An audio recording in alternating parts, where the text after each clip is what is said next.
In my opinion, there's nothing better than brainstorming ideas with a fellow automator, and that's exactly what today's episode is all about. Chris L. Davis is a marketing automation expert, and he's done a few things that have wowed and inspired me. In fact, I changed my entire guest booking flow thanks to Chris. Today, we're breaking down what exactly email automation is and how everyone can leverage it to understand and grow their business. In the Pro Show, we espouse our love for Airtable. So if you want to become a member and get ad-free extended versions of every episode, head on over to howibuilt.it/pro. Look for these top takeaways. There's a difference between email marketing and marketing automation. So he breaks it down for us really well. The fact that you should use UTM codes and never post a naked URL because you want to know how effective your various channels are. And Chris also has a fantastic workflow for his webinars. I won't spoil that here. You need to hear it from him. So this was a fantastic episode. I'm really excited to share it with you. I'll also be going on Chris's show. If you want to check out the show notes for that episode, you can find all of them over at howibuilt.it/315. But for now, let's get to the intro and then the interview. Hey, everybody, and welcome to How I Built It, the podcast where you get free coaching calls from successful creators. Each week, you get actionable advice on how you can build a better content business to increase revenue and establish yourself as an authority. I'm your host, Joe Casabona. Now let's get to it. All right, I am here with Chris L. Davis, founder of Automation Bridge, and I am stoked because we were introduced. Oh my gosh, we were introduced formally, I think a couple of months ago, but on my interview with Karanda Adir. She mentioned you, and so I've been kind of in your orbit for a little while. Really excited to have you on the show. Chris, how are you doing? Doing great, Joe. Shout out to Karanda for introducing us. She is one of the most resourceful people and entrepreneurs that I know. And Joe, man, just thank you for having me. I'm really looking forward to our time together. Absolutely. Likewise. I always, when Karanda comes up, I always have to credit her because I stole the term recovering WordPress developer from her. Yes, yeah. And so I always got to make sure to give credit where credit is due because that's too good. It's too good. Now, Chris, you, as the name suggests, are an automation expert, specifically in email and marketing automation. Is that right? Yeah. That's my domain. The nature of it, you just kind of learn all areas of your business, but that is where I made my success, or what do they say? Cut my teeth? Yeah, cut my teeth. Pew, or I don't know how this saying goes, but I say made my bones. I think that's like a mafia term. There you go. Made my bones. In marketing automation for tech startups. So that's my sweet spot, my bread and butter. And then again, just becoming the influencer, you just have to learn, just by necessity, other areas and how automation can be applied to all operational areas of your business. Yeah, absolutely. And your path was, I got really good advice when I was 21 or 22 that I never took. And it was like, when you graduate, get a job at a company within your industry so you know how the industry works and you meet people and expand your network. And I was like full of hubris. And I was like, I don't need to do that. I've been freelancing since 15 or 14 or whatever. Mm-hmm. You took the right path, right? Because you worked for ActiveCampaign for a while, right? Well, eventually. I started out at Lockheed Martin, and I was an electrical engineer there for 7 years, made it 7 years. Joe, I enjoyed it the first 2 years, man. Mm-hmm. I really did. And then the last 5 was just like hell. And after that, this is what I said, Joe. I'm not lying to you. I said, you know what? I had been following Pat Flynn and Brendan Burchard and all these internet marketers. I said, those guys barely have degrees. I'm an engineer. If they can, whatever they're doing on this thing called the internet, I can do it. Can't be that hard, So I started out, my entrepreneur journey was when I got fired from Lockheed Martin. I said, hey, well, I know how to code. Naturally, I will program websites. That's what I'll do. And I had no marketing chops, man. I did not understand how to de-techify my language. So I'm talking to business owners and we're going to use this framework. At the time, it was like Thesis or Genesis. Which framework is the best? And hooks and PHP and all of that. I'm like, we're going to use a framework so that we can hook certain snippets into areas so it'll make your website a lot more stable and flexible and da-da-da. And I go down this whole rant of how beautiful this website is going to be. And they're like, can my logo be in the middle at the top? I'm just like, what is wrong with people? But I didn't know marketing, Joe. So I ended up getting a job at Lead Pages. After, I'm giving you the super abbreviated version, lost all my money. Following these internet marketers, thinking one day I'll make it rich. One day one of these landing pages will turn into millions of dollars. It doesn't work like that. And I realized I needed to learn marketing. So I started working at Lead Pages. There's a whole story behind that, but that's where I was able to take my engineering discipline, that just hard work ethic, 10 hours a day type, heads down, figure it out. We were using Infusionsoft at the time, cracked the Infusionsoft code. They made money hand over foot, 37 million. And then I said, you know what? I think I figured something out. Let me test it, as any engineer would do. Let me try to break this thing. So I took that same framework and said, let me go and apply it to as many businesses as possible. And that's what led me to the director of education at ActiveCampaign. Nice. And that's so smart. I think, again, you're in engineering. I have a degree in software engineering. Yep. I think the way that we think is really valuable as long as we get out of our own way, right? Because same, right? We're so excited about the implementation. Oh, man. Oh, man. Look at all the whiz-bang stuff I'm going to do to make your site cool. Yeah. And they're like, I don't care as long as people fill out the form, right? That's it. So I think that's so interesting. I was the same way for a while, right? I was very Field of Dreams marketing. I built this thing and I know it's the best thing. So people will buy it. And that's not even remotely true, right? Yep. It's you need to be able to market. That's it, man. Yeah. That's it. And so along with learning marketing, this also kind of helped you build authority, right? You're attached to ActiveCampaign, which is an email marketing platform. I'm saying this I don't know that's the answer. Right. It's funny, Joe, because I didn't even know what influencers were. So I didn't say it, but so let me say it now. I am not from a entrepreneur, small business, any type of that background. My dad worked at the electric company as a lineman, the power company as a lineman. My mother was a nurse.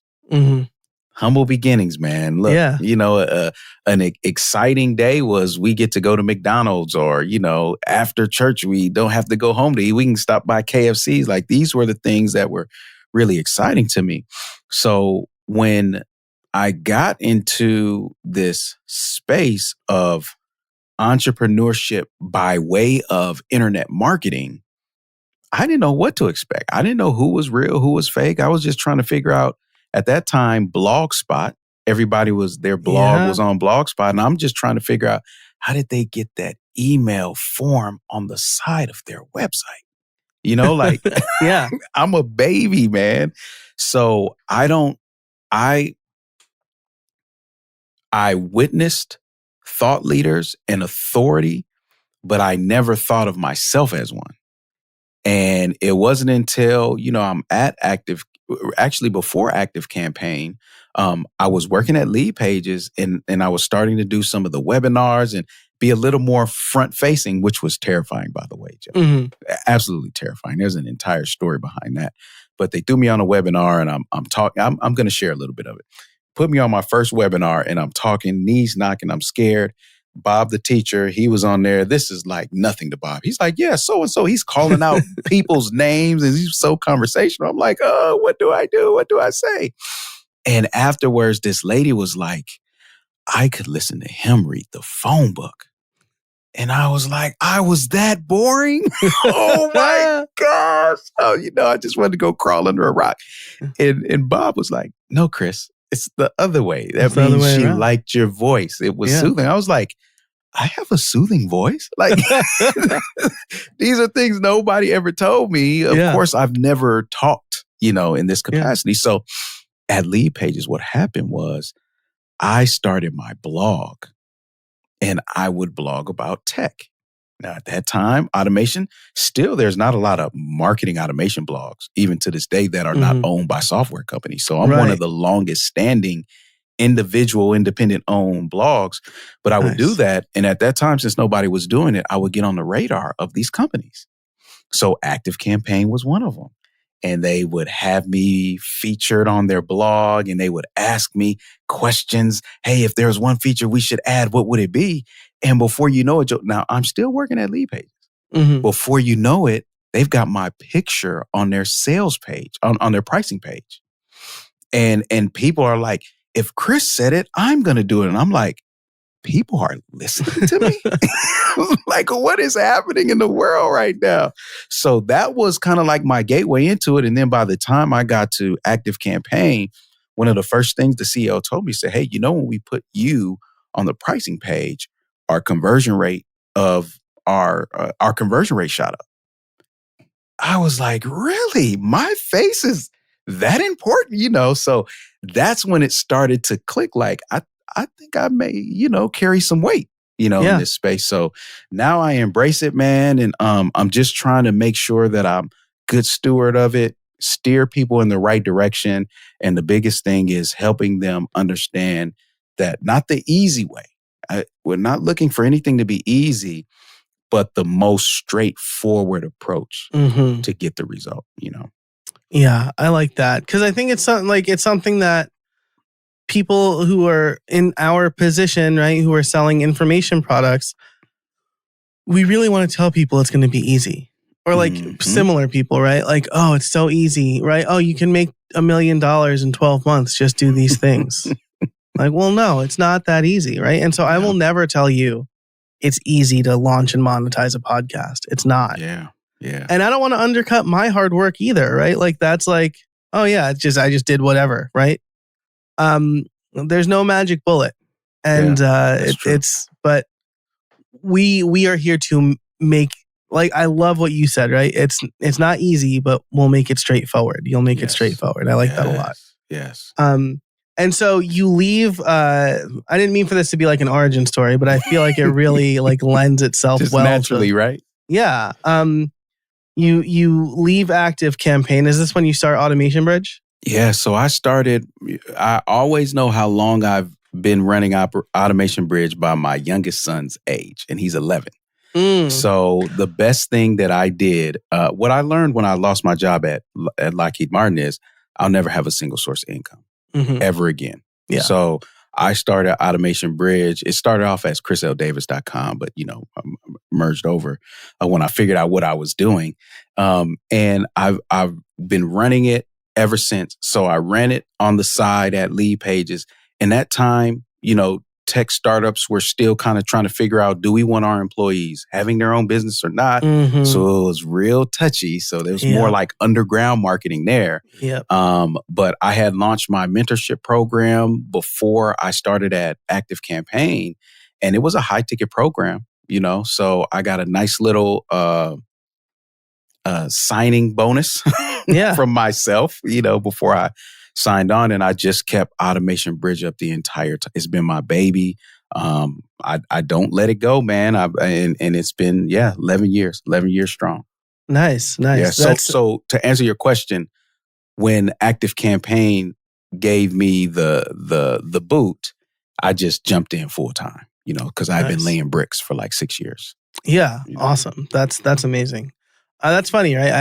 I started my full-time journey when my daughter was 3 months old. So I also know the age of my business based on her age. It's like that's risky, right? But it's like feet to the fire sort of thing, right? I got a baby at home. I got to make money. Like, this is real stakes. It is, man. And I'll say this for those who are looking at entrepreneurship and you're looking at starting a family or taking care of a family, the best advice I'll give you if you're listening, do not listen or follow anything that you see online. There are maybe 2 people that I can point to and say they're reputable that have a family, take care of their family, and have a successful business and actually enjoy their spouse. Yeah. Right. It's a rarity, and it's a tough task. But as you mentioned, Joe, those kids, man, they just, the family just in general just gives you a different level of motivation and fuel. Yeah. And I just, this is like such a trigger point for me because, you see again, all of these gurus and masters and experts telling you just do this, right? Like I read, this was honest to God advice someone gave on LinkedIn recently. If you want to get 10 hours of work done in 2 hours, wake up and start working within 30 minutes of waking up. Don't even shower. And I'm like, what kind of idiot what kind of idiot would take this advice? First of all, that was my first thought. And then I read the comments, people were like, great advice. And I'm like, okay. But then I thought, this person obviously does not have kids. Because I love my children. I'm lucky if I get to take a sip of my coffee before they wake up in the morning. Oh, man. So that's all of this advice is for people without kids. Tim Ferriss saying he stays productive because he meditates for 2 hours every morning. Get out of here. Congratulations on owning your time. I own my time from 8 o'clock to 3 p.m. Right. After that, it's my kids' time. Yeah, man. And that's a different ball game, Joe. And that's why I said it, because there's got to be at least one listener on here that's feeling that pressure. And what happens is you start looking at everybody else like, it just seems like they're moving and I'm not. What am I doing wrong? What do I not know? The stakes are totally different. You can't experiment. If your experiment doesn't work, there's no couch that only you and your bag of clothes are required to lay on. You got an entire family, a house. The sensitivity level is a lot lower, Right. So it's an art, man. It is an art doing this thing. It's an art, such a responsibility. And you need to remember that, again, that this advice that people are doling out are just look at Marie Kondo, right? Did you see that article about her recently? So Marie Kondo, the Katamari method, right? Does it spark joy? How to get clutter out of your life. Yep. They followed up with her now that she has 3 kids, and she says, I've abandoned that method.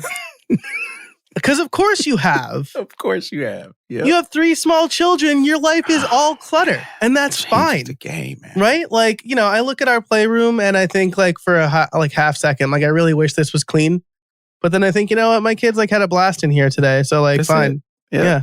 It's a thought that passes through and then on to the next thing. Okay. Yeah, exactly. Right. And so it's just, I want to double down on Chris's advice here is what I'm saying. All right, let's talk automation, because email automation is, I would say, a professional automator. I automate things that nobody should automate. Just for funsies, right? Yes. Email automation, though, is something that scares me a little bit because I feel like you're playing with live ammo, right? There's no dev environment for your email automations. Yes. You could you could just put yourself through the automation and you can shorten the amount of time and stuff like that. But again, you're playing with your live list, right? I have accidentally sent people through automations and sequences, and they're I'm getting 4 emails right now, and I'm like, I didn't mean that. Sorry. So I guess my first question is, let's start with the very basics, right? What do you consider email and marketing automation? Is it just sending people emails on dates, or is it what is it? I see them in 3 tiers. I see email marketing, then email marketing automation, then marketing automation. And email marketing is your traditional list-based platform that sends emails to the entire list. That's the purpose of it, right? If you're a little savvy, maybe you could segment on that list, and it'll tell you segment, but it's not really built for that. It's Right. built for you to have multiple lists, add people to the list, and send emails.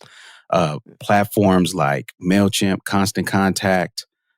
There was one more that I was thinking of, but Is anyway. it Beehive? Or is Beehive? Have you tried Beehive? That's I like all the have rage lately. No, I have not. That feels like MailChimp since MailChimp got acquired, right? Yeah. Yeah. I was late to the game understanding MailChimp got acquired. But when MailChimp was first coming out in Constant Contact, that was it, man. Mm-hmm. You had lists. There was no automation between the lists. There's none of that. So we go into email marketing automation, and we start to see that now I can move contacts between lists. I can do stuff to contacts on that list. Like if they're on this list receiving these emails and they end up opting in on another list, I can stop them from receiving emails from the other list. And it has evolved even more to where you can start tagging people in automations. Email marketing automation platforms like ConvertKit will now have a visual builder. Mm-hmm. So you can see the flows, and I'll put MailChimp in there too. So most email marketing platforms of old are currently email marketing automation platforms. Right. They've had to, Drip kind of came out, and then they had to yes. play catch up to Drip. That's it, right? Yeah. And the thing is this. The thing about both of those types of platforms is everything revolves around email. We haven't introduced omni-channel. We haven't introduced anything else. They exist to send an email. Everything else is optional. So then we go into marketing automation, and what you'll see with marketing automation is the introduction to contact management, similar to a CRM. I avoid saying CRM because a lot of times when I say that, people's mind goes in 10 different areas. They think like Salesforce or whatever. Yes. Pipelines, whatever. Yeah. And I'm like, a CRM is a contact relationship management software. Right. Anything can be a CRM. It's an acronym, right? Yeah. Mine's Airtable, right? Yes, right? We have like a shared love of Airtable. I forgot about that. Oh my gosh. Yeah. Airtable needs to send me a t-shirt. One day I'll get one. So you have marketing automation. It introduces the ability to manage your contacts separately from the list. Before, when we're talking about email marketing automation, we're still list-based, Joe. It's still, though I've got some dynamic movement because I've got some automation, I'm still list-based. So now true marketing automation platforms break that requirement. They may offer it, but it's not required. So you look at ActiveCampaign, they have lists, but you can function with one list and do all your segments and automations outside of that. Keep doesn't even have lists. Entreport doesn't even have lists. HubSpot has lists. They're smart lists, but they're not required for you to send in the way that email marketing platforms are. So when you see that, you start to see that, I can now manage my contact independent of the list. Now that introduces a whole new realm of possibilities, because this contact that was once tied down, ball and chain to a list is free, flapping its wings. Hey, send me through an automation. Don't want to do that? Go ahead and give me a tag. Want to update my custom fields? Go ahead and do that. You got an API you want to send me to? All right, send me over there. I'll bring back the data. Where do you want me to put it? I'll put it in a custom field. Matter of fact, what about events? You want to track all the events that I did, right? Like it just opens the game up, man. Yeah. And that's why I fell in love with it, because I'm like, oh my gosh, the possibilities are endless, right? Yeah. So that's really the trajectory. Most businesses, I'll be honest with you, Joe, most businesses still to this day just need email marketing and a little bit of automation. So like when I was at ActiveCampaign and I'm looking at these accounts and seeing what people are doing, it's a whole bunch of automations to do a basic autoresponder with a goal to stop emails once a person takes an action. Yeah. And that's what it is. Now, I love the other 20% that actually have some use cases that require a little more creativity and acumen to pull it off. But, for the regular market, it still is not up to the marketplace acumen of the small business owner is nowhere near the flexibility and possibilities provided by the marketing automation software yet. So, yeah. So this is interesting, right? So, I think email marketing automation, right, is, like you said, like pretty understood by small business owners and creators. Yeah. Someone signs up for one of your opt-ins. You can tag them based on that opt-in. You can send them to your welcome sequence and then through like a educational sequence based on that tag, right? This is what I have, right? Yeah. Someone signs up for a form and then they go through my welcome sequence no matter what. Yeah. And then once I tag them as confirmed, then I send them to my sorting hat. I call it the sorting hat. Yeah. Where I ask them like, where are you in your podcast journey? And I send them an email sequence based on that. Yep, with a soft sell for my podcast mastery program at the end. Yeah. And in that case, what you just said, Joe, you're on the advanced end of email marketing automation. You're tapping on marketing automation. You do a couple more things and it's like, can't use this platform anymore. Got to upgrade, so. Yeah. So this is the interesting thing for me. I would love, in my head, it's something like, I have someone signs up to my list. Now they kind of become like a subscriber ID that can be universally applied, right? Oh, well, this subscriber, I know they're on LinkedIn here. If I send them a message on LinkedIn and they respond, maybe that I can update that somehow, or I can send, if they click on an ad over here on Facebook, I'll somehow know that. Is that, am I in the right ballpark for marketing automation there, or is it? Am I missing like some key piece? No. You're there, right? Because now I'm storing more information. Here's what's very interesting because, and once I say it, people start to be able to see it. But until I say it, you're like, oh, I never saw that. Yeah. If you think about just how custom fields are managed, a lot of email marketing automation platforms don't even handle custom fields. To the point when you look at some of these integrations, you can't populate custom fields beyond the basic ones. Yeah. I'm going to just interject here. And like, this is like one of my great complaints about ConvertKit, right? Like they have custom fields and you can add custom fields and that's amazing. And then like, you can't do half the things with custom fields that you can do with tags. Yes. Why are you giving them to me? But I get it because you're not a true contact management platform. You're just everything based on the list. And if everything is based on the list, all they really need for that list to exist, that contact to exist on the list is the email. Right. So it's really still all around the email address and sending email. Yeah. So to your point, Joe, when you start wanting to do attribution and storing UTM variables on the contact record so that you can refer to that and start to customize the journey, you've gone ahead, not tiptoe, but leapt. You've leaped into marketing automation from the little bitty kiddie pool. We say email marketing is the kiddie pool, and then email marketing automation, maybe it's the 5 foot deep pool. So if you're a shorter individual, maybe it's up to your neck and you get a little nervous. Yeah. But email marketing, marketing automation, that's the deep end. That's 20 feet and more. Nobody's feet is touching the ground over here. Yeah. You better learn to swim. Oh, I love that. That makes so much sense. And you're right. Like I'm feeling, and I don't feel like I'm doing it super well, but I feel like what I would really just love is knowing what webpage the form that was filled out is embedded on. Right.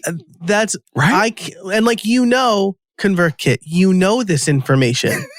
Your JavaScript is included on that page. Just capture the URL. And this is why it doesn't make sense for ConvertKit, because they even cookie the device so that they know if you've opted in before. They give you the option on the form if they've already opted in to send them somewhere else. Yes, yeah. Yeah. So it's like, why don't you give me that? But again, now it's, you know what it is. This is going to be terrible, but I'm going to say it anyway. Maybe somebody get a kick out of it. Yeah. In my younger years, Joe, I back when we were young men and knew everything. Right? Back when we were young men and knew everything. I dated a young lady. And usually you hear that the woman is out of the guy's league. Well, this had flipped. And I was clearly out of her league. But I had we'll say a vain pursuit. Okay. Everybody else was like, oh my gosh, she looks so great. And I said, okay, if that's going to impress you guys, I'm going to talk to her. Yeah. And I talked to her, and all the while I was trying to make her into something that she was not. She was not very intelligent. Mm-hmm.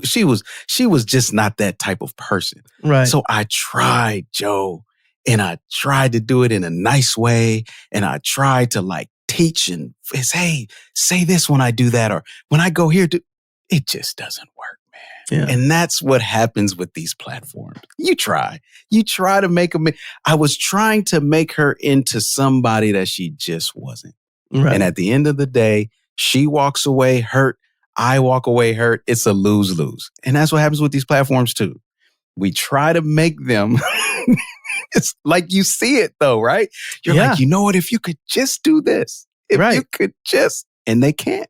Because they're like, I'm sorry, I wasn't built to do that, you know. Right. And like, you know, it's fun. When I moved from MailChimp to ConvertKit in 2018, it was great. I was like, wow. Yeah. I know so much more about my subscribers now. Yes. And like, I love ConvertKit. I'm not ready to switch yet, but I feel like lately there are more limitations that I'm running into based on what I'm trying to do in my business. For me, custom fields would be, I mean, that's the absolute deal breaker. There's so much data that I store in custom fields. Yeah. But let me say this, Joe. I started out on Aweber. That was the other tool that I was thinking about, email marketing. Yeah. I started out on Aweber, and I migrated from Aweber to GetResponse at a day and age when nobody knew what GetResponse was. It was my first time, Joe, breaking from the herd. Mm-hmm. I was in Jeff Walker's product launch formula, and all they talked about was Aweber. There was a few Infusionsoft users, but Aweber. And here I am assessing tech, the same thing that I do to this day. And I was like, actually, everything that I want to do, GetResponse can do out the box. I was using all these plugins for Aweber to do list automation and all of that. Really what I was looking for, didn't have the words at the time, was I'm looking for an email marketing automation platform. Mm-hmm. So that was GetResponse. GetResponse allowed you to do dynamic segmentation. This was like 10 years ago, Joe. Nobody knew about this. Dynamic segmentation, automation between lists. I was in heaven. I was like, oh my gosh, I can finally move the way that I want to move. And so I think that experience is similar to what you're having with ConvertKit, you know? Yeah. Yeah. And, you know, like I'm going to Craft and Commerce actually by the time this episode comes out. Oh, no. I'm going to Craft and Commerce in a couple of weeks as this episode comes out. Okay. But I'm like, you know, as you can imagine, I'm pretty open with my opinions. I'm a candid person. And so I'm sure they'll have a feedback session there, and I'm going to offer this feedback again, like constantly, like, cause it's, but yeah, I love ConvertKit. But I am worried I'm running up against. Yeah. I would just hate to migrate my members again. Like I feel like I move them like every year. Yep. It's tough, man. Yeah. It's tough. I'll say this, Joe, you mentioned it. That's one of the things that I love to do is pre-populate hidden fields on a form. Mm-hmm. You know, so it's interesting you said the URL, because I have a script that was written for me many years ago that just continues to work on every single platform, or I'll know how to do it native in the app that I'm using. But I always capture the URL that the opt-in came in from, and then I always create UTM custom fields. If there's UTMs in there, I'll place those values in the UTM fields as well. It's redundancy because I captured the entire URL. Right. So I see what's in there. You got all that. You know, but I also store it in a custom field. It's cleaner, and I can, you know, do some reporting and run some attribution to it. Yeah. You know, what's super interesting is you can add custom fields in ConvertKit. You can't make them hidden, and you probably would need some JavaScript. I would need some JavaScript. I would need some code to hide that field and then grab the URL, which again, my coding background, I could do that. You could do it, right? Yeah. I don't feel like I should have to do that. You shouldn't, right? It should just be an option. Now, I'll say this. There is a workaround. If you're using like Elementor or some other web form software, as long as the integration with ConvertKit allows them to see the custom fields. Right. You can use them to create your hidden fields and sync them up that way. So there's ways around it. Can I tell you an automation horror story? Okay. Yes. I was doing that with Cadence. I was using Cadence Pro, and they have the mailing list block or the form block, and they have a ConvertKit integration. Okay. Or I'm sorry, they don't. They have a Zapier. They had a Zapier integration. Yep. And I was like, oh, this is great. I can send the form with a hidden field with the URL to Zapier, and then Zapier can send that to ConvertKit. Yep. And I built the form. It looked great. It worked great.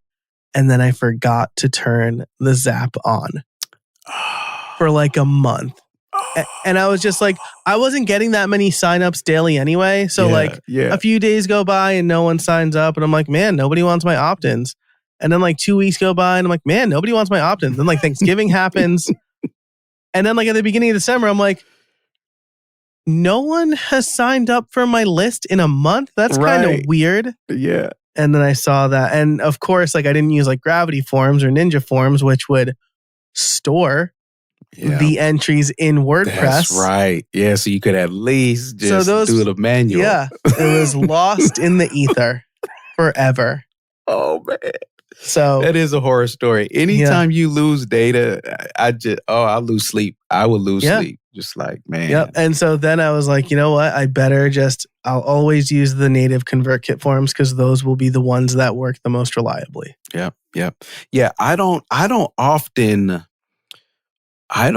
think I integrate any form through Zapier anymore or Make or Pabbly, whatever. Yeah. I need direct integration with my CRM software or my marketing automation platform. So actually let's dig into that, right? Because again, you're an automator, I'm an automator. I love Make. Yes. I moved from Zapier to Make. Yeah. Quick soapbox moment again, right? Because like I'm saving like $65 a month. Easily. Yeah. Move. And I said this and someone was like, well, it's worth the money to just stay on Zapier so I don't have to learn Make. And I want to be like, man, I get like your time is worth money.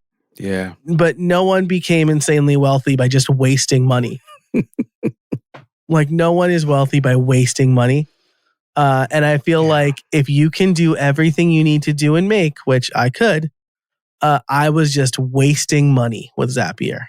Yeah. I hate the name Make, not because it's a terrible name, but because I can't ever search. It's so hard to Google online for anything because Google thinks I'm using the word make as in what it's used for, right? A verb. Yeah. So I always use Integromat. Hopefully that will work forever. But I'll say this: I'm on Zapier, and I have all three. There's I'm an automator, so I'm going to have multiple tools to do things. Yeah. But I've got a legacy account with Zapier that came from early ActiveCampaign days. And what happened with ActiveCampaign, how they really were penetrating the market was through a strategic partnership with Zapier before Zapier was its own platform. Well, Joe, you sign up for a ActiveCampaign account and you get a free Zapier account. So when Zapier was like, look, we don't need you, ActiveCampaign. We're our own person. We're our own man. We'll stand on our own too, right? It honored all of those accounts and just grandfathered them into I get 15 zaps and maybe 2,000 or 5,000 tasks a month at no charge.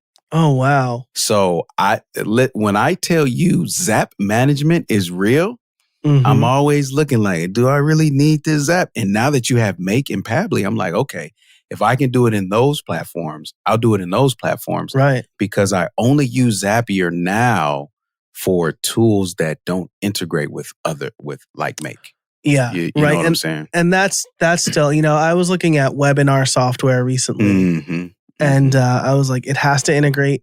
It either has to directly integrate. It has to directly integrate with ConvertKit. Yeah. But it also, I would like it to integrate with Make. But if it doesn't integrate with Make, like integrating with Zapier is fine. Yeah. And most of them Live Webinar is one I found that currently has an AppSumo deal, so I'm sus about it. Mm-hmm. But I made a little matrix and scored all of them. Stop it, Joe. Get out of my life. And Live Webinar like scored the highest. So I'm like, maybe they're trying to get acquired and they're trying to get as many users as possible before the acquisition. Yeah, I got to say this. So I do matrix and truth tables all the time because it's the only way that I can objectively look at the software. Mm-hmm. Right? Yeah, for sure. And it's a test, Joe. It's really a test of, do you know what you value? Or do you know what you're looking for in the software? Yep. So if you don't, anything looks good, right? The starving man buys a cracker and it tastes like filet mignon. Yeah. Right? Anything. I tell people all the time, there was one time I was so hungry, I went to the grocery store and I saw pickled flavored ice cream. Now, who in their right mind would make that is the first question. Second is, who in their right mind would think that it would actually be good? Well, me. Take me to the grocery store, hungry enough, I'll buy anything. Oh, it was good. Yeah. And that's what happens, in the same aspect is like, if I don't have anything, I'll take whatever you give me. Yeah. Just give me something, Oh, you have a free plan? I'll try it or whatever. Yeah. That's like right now I'm kind of doing things with rubber bands and duct tape, right? I'm still doing monthly webinars, but I am creating the landing page in ConvertKit. Yeah. And then I'm scheduling the reminder emails myself. Yeah. And I'm using, I think it's calendar.link to create a calendar invite. Okay. And so I can see that. It's fine. And I use YouTube to stream and then I make the stream private 48 hours later or the unlisted or whatever. But it's at some point I would like a real solution. Yeah. I'd like to maybe run an evergreen webinar sort of thing. Yeah. Absolutely. And so, Joe, I hate to cut you off, but I mean to, but because I'm excited to, but I won't make a habit of it. Hey, you're the guest. This is your time. Two things I want to share with you. This is hilarious because I'm going like the opposite way. But first and foremost is I do have a horror story that I'll share. You talked about creating the event, the calendar event and all of that. So I do that through Zapier when I was running my webinars. I create the calendar event on my calendar. Mm-hmm. And then when they opt in, the Zap adds their email address as an attendee to that event, right? So now it's automatically on their calendar, just like that, and they don't have to do anything, right? Right.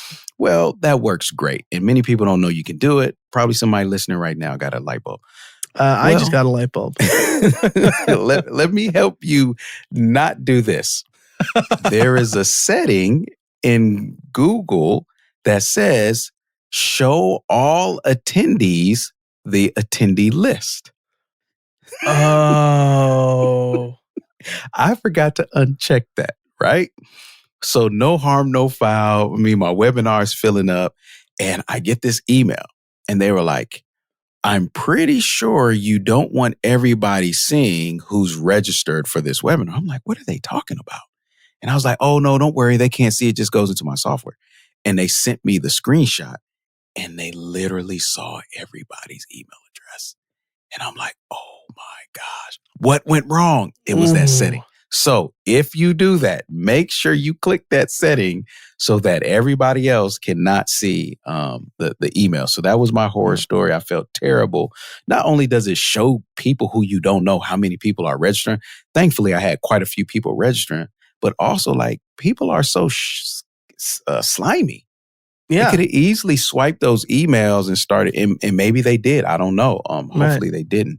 That person was the only one that found it. So maybe the other ones didn't know. Yeah, right. Maybe, yeah. Because how many people are doing that, right? Yeah. And then how many people know tech enough to know oh, wait a minute, everybody else can see it. So thankfully, I've got a bunch of nerds on my list that are just looking for holes in my system. Yeah. So that was one thing. And then the second is this. So Joe, watch this. This is regarding webinars.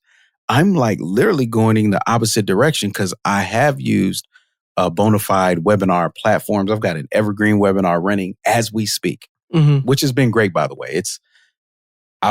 I've had a webinar for at least 10 years now. So you won't catch me without one. Yeah. Here's what I learned. I actually don't like any of the platforms.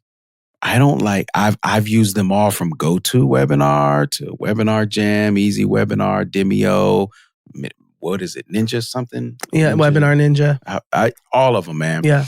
And what happened is they all do a job where you can register and then send follow-up if somebody attended or not. Some basic stuff, right? Great. Most people aren't doing that. So good job. But I'm an automator, Joe. Yeah. I want full control, man. This is why I use WordPress and nothing else, right? I want full control of my experience. So there's a plugin that you're familiar with that maybe your listeners haven't heard of called WP Fusion. Mm-hmm. And let me tell you, one of the best marriages that nobody's talking about online right now is WP Fusion and Presto Player. Okay. Joe, watch this. I can, with the power of Presto Player's integration with WP Fusion's or WP Fusion's integration with Presto Player, I don't know. Yeah. I can now tag people based on how much of a video they watch. Okay, right? So now I'm like, wait a minute. I know exactly at what point I've made my pitch, what point I've done this, done that. I can get so granular, not even to the point of marketing, but just understanding who's leaving and when will let me know how my webinar is performing. Yeah. No platform will do that. Not one. Not a single platform will do that. I can literally add tags every 5 minutes if I wanted to. I would never do that. But I've got enough. I've got attended because the first 5 minutes I do like the welcome. So if you left during the welcome, you didn't attend the webinar because you didn't really see anything. Right. So my attended tag doesn't get applied until like 5 minutes in. And then 20 minutes in, I know that I've done like my foundational framework. I've laid that down. So 20 minutes in, they get the tag. They know my framework. Another 10 minutes in, they've seen the pitch. Once the pitch ends, they've attended the full webinar. That is done with no Zapier, no anything. Just natively a video wrapped in Presto Player integrated with WP Fusion. So what did I do? What did I do, Joe? I said, forget all of this evergreen software. I can, with the power of WP Fusion, when someone registers, can put a link in the email that auto logs them in when they click the link. The auto login, they may not know it, but the auto login now, you're a known user, and all of those tags are applied to your contact record as you're watching this video. Now, another thing that I do, I put a countdown timer on there and say, hey, this on demand, I call it on demand instead of evergreen. On demand is available for the next 36 hours, whatever. When that countdown expires, it redirects to another page. That, Joe, that version of my evergreen webinar versus like my Demio and everything else, 10 times better. And lastly, what I do is once it's done, I just have a Slack notification. So ping me and let me know exactly what they did. They attended, they saw the pitch, they this, they that, and here's automation that they're entering in. It's beautiful, man. And I'm not using any of the software. Yeah. None of the webinar software, because that was a limitation that I found. It just really didn't give me what I really wanted to know. But let me say this. I'm in the top 10%, maybe the top 3%, right? I'm comfortable figuring all of that out and doing it, setting it up once, and that's it. So, yeah, man. So on the live webinar side, I learned how to embed a YouTube video, your scheduled YouTube live video. And I didn't know that you could also embed the chat on your website. Right. So there's no need to even send them to YouTube anymore. I put them in Presto Player as a wrapper because it'll take away that YouTube logo so they can't click on it and go to YouTube. Now they're on my website and I'm tracking everything that they're doing. And I'm in full control. So I'm a control freak, everyone, when it comes to my technology. I gladly admit it. I know it. And if I don't have control, I may not use it all. You get what I'm saying? When I'm consulting, or if someone were to bring me on and say, hey, can you build out a webinar funnel? Joe, I'm going to take the software that's on the shelf because your marketing isn't even mature to respect what I can really do with it. But for me, in my house, oh yeah, we're going to automate this thing. Oh, I love that. I mean, I tell people the same thing, right? Like, oh, I use WordPress, but you don't need WordPress. Like, you can use whatever. Right. Right? Your needs are so basic. Just use anything. Yeah. But like, man, I like really underestimated WP Fusion. Oh my! Because I was using the Automator plugin, right? The WordPress Automator plugin. Yeah. But man, do they integrate with their? They integrate with everything. Their logo for like their integrations is all messed up. I'm seeing like multiple versions of it. Really? Looks like they have like a sprite probably for like Retina screens. Yep. And I'm just like seeing like the full logo. So I don't. Oh, there we go. ConvertKit is just like con. Okay, so So I could use this. First of all, they have a lifetime deal. Both them and Presto Player have a lifetime. And I got both. Yeah, that makes perfect sense, right? It's like $350 for 1 year or $999 forever. Forever. Yes. And so and they integrate with ConvertKit. So you tag your user, send the tags over. There you go. Or convert them to custom fields, right? With automate, you'd have to build out an automation, which again is like stupid. Well, watch this. I'm glad you said custom fields because so I have an academy built on WordPress and using LearnDash for the courses, WP for the provisioning, access provisioning. And what I like to do in my academy, my logged in experience is I go by the rule: if I know the information, let me never ask for it again. So, Joe, I know your name. I should never ask what your first name is, ever. Yeah.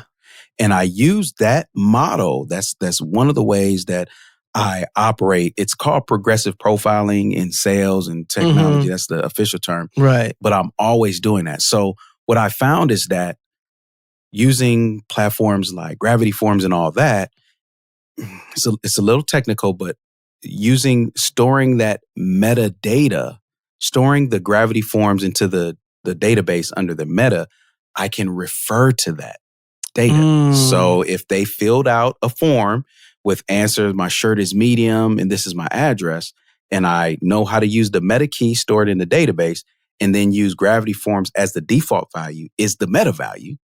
When they come back to that form, it's already pre-populated with what they said prior.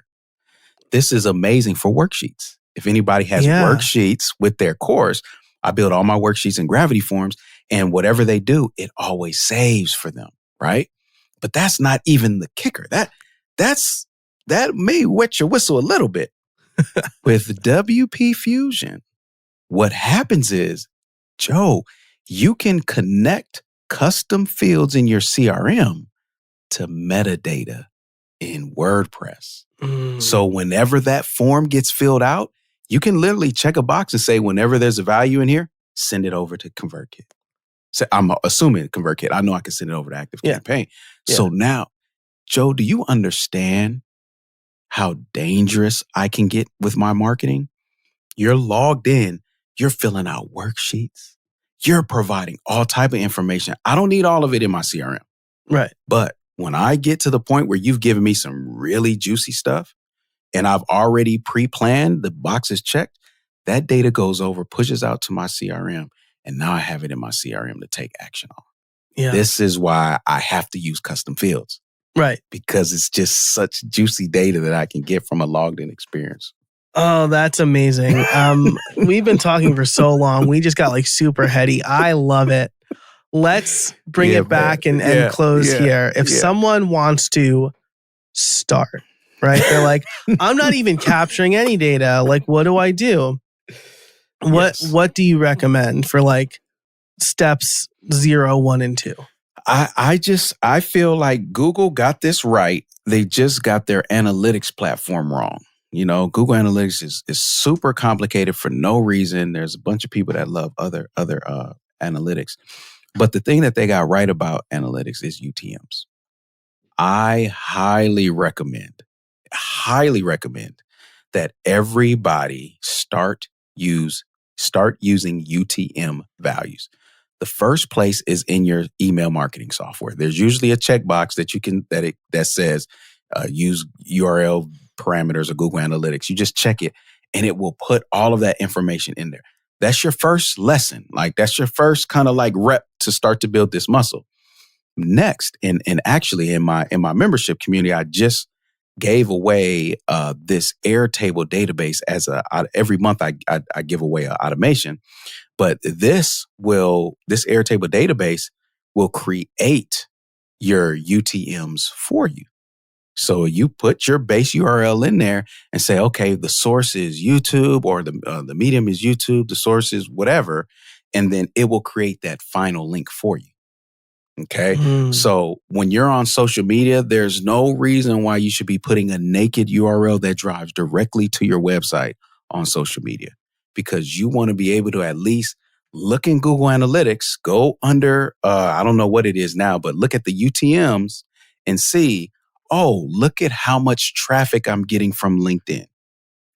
And you can get specific to the UTM content and all that to know exactly which post. How else are you going to know what's actually driving people and visitors to your website? So that's where I would start in terms, because it's something easy. Mm-hmm. And it's once it's learned and once you put those links in place, it's automation for you. Now, later on, you can learn how to grab those values, put them in custom fields and all of that. But at least start doing that. Yeah, I like that. And if I like to use... I use Switchy.io for my short links. I use them too. Yeah. Great. Yeah. One of the few AppSumo deals that I actually use and like get value from. Yes. And like they make it really easy. Like you put in a URL and then they have a box right above the create link where it's like, do you want to use UTM codes? Yes. And so like that, like they'll give you a little form too. This Airtable database sounds amazing. I'm thinking, for a few minutes in the members only in the pro show, can we chat about Airtable? Absolutely, man. Awesome. Absolutely. Well, Chris, this has been great. We'll continue the conversation in How I Built It Pro about Airtable. So if you want to hear that, head over to howibuilt.it/pro. It is $5 a month or $50 a year. And you get ad-free extended versions of every episode. And you get a Automation Friday newsletter only for members. So beautiful. howibuilt.it/pro. $5. I paid more than that for a coffee the other day. But Chris, this has been great. Where can people learn more about you? Where can they check out your program and see what you're up to? Yes. So if you are listening to this and you're just like, you know what? He went deep. I got overwhelmed. Oh my gosh. But I'm excited about the possibilities. I did this because Joe is techie. I'm techie. I just wanted to, meet you all where you're at. But most people are novices and beginners, even if they're technical when it comes to marketing automation. So I've got a 5-point automation checklist. This is the easiest read in automation you'll have, and it will at least get you started with like something that you can print out and keep in front of you when you start to build out automations. It's one of the most valuable, easy to consume and use resources. And that's at automationbridge.com, how I built it. automationbridge.com/how I built it. So you put that in there. Shout out to Joe for having me on. That'll do a nice listen, everyone. By the time this is out, you'll put that link in. I want you all to pay attention to the URL. You'll see a UTM in there. Love it. I practice what I preach. And so yeah, you can go there. And if you want to contact me or anything, just respond to one of the autoresponder emails. There'll be an opportunity for you to join the community and membership and all of that. So that's perfect. Love that. I will include that and everything we talked about over in the show notes, which you can find in the description of this episode, or over at howibuilt.it/315. You can also become a pro member over there. And we're about to talk about Airtable. So that's awesome. Chris, thank you so much for your time. I really appreciate it. Yes, thank you for having me, Joe. And thank you for listening. Thanks to our sponsors. And until next time, get out there and build.